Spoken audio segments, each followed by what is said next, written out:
well, the battle for workers' rights is spreading. We've seen those protests in Wisconsin. Now we're looking at government employees taking to the streets in Ohio, Indiana, Michigan.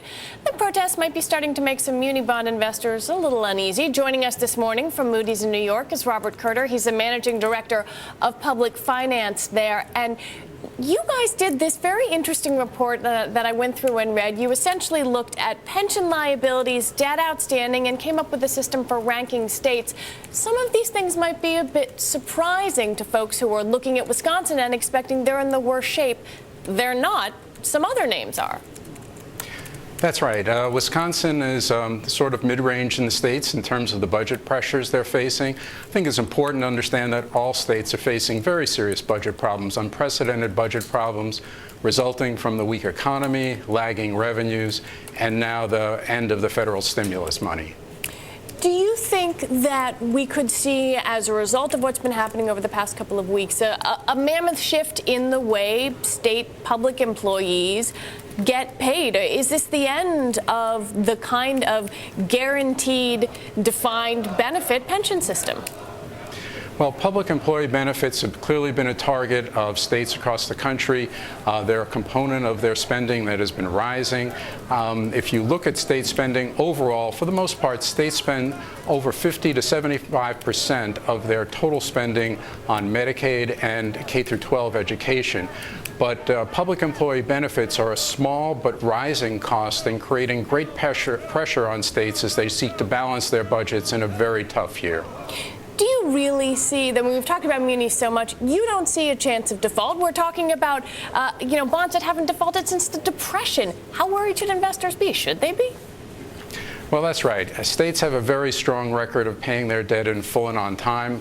As you say, there hasn't been a state-level default since the Great Depression, and even at the height of the Great Depression, there was only one. The sector generally, state government and local government, experience a very low default rate.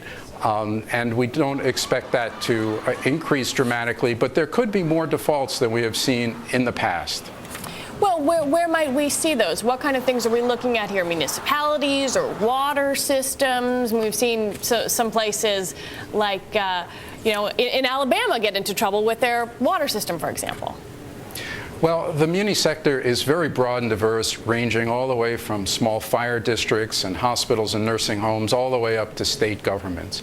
The areas we're watching are in the government sector, small governments that have enterprises associated with them, that is power plants or nursing homes, or hospitals that may be weak to failing, that have the potential to create credit problems for the parent government as well.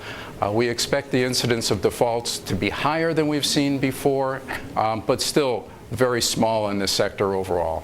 And just quickly, we talk so much about headline risk. When you see these dramatic pictures coming out of Wisconsin and Ohio, doesn't that just create unease in the muni market, even if the fundamentals are solid?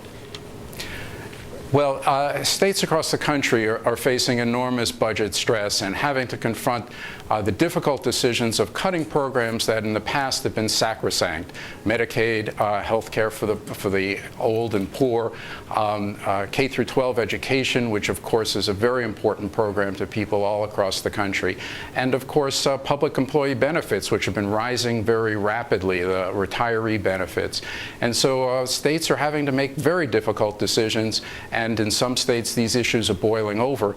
But for the most part, we think these problems are manageable, and the states are going to balance their budgets by the time the budgets are finally adopted. All right, Robert Curter at Moody's, thank you so much for talking with us about the muni market.